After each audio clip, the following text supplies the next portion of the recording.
اوه سیزونه په څاروي کې خوړل جایز نه دي. اوه سیزونه په څاروي کې خوړلو جایز نه دي. یو بهیدونکې وینه، دا کومه وینه چې د مرۍ نه بهیږي د دې خوړل جایز نه دي، دا حرام دی. او پلیت هم په کپړو ولګي د کپړې پلیتۍ. دویم د تشو متیازو ځای، کوم مذکر څاروی چې دی، نر څاروی چې دی، د هغه د تشو متیازو ځای دا خوړل حرام دي.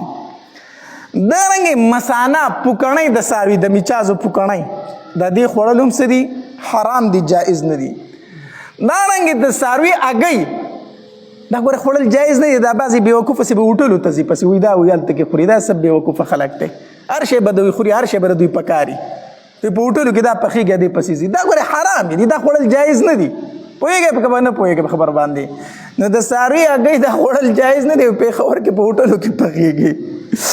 پوهېږې که نه. پنځم څیز چې دی نو هغه د تشو متیازو ځای د مونث څاروي، ماده څاروی چې دی د هغې د تشو متیازو ځای خوړل دا څه دي؟ حرام دي.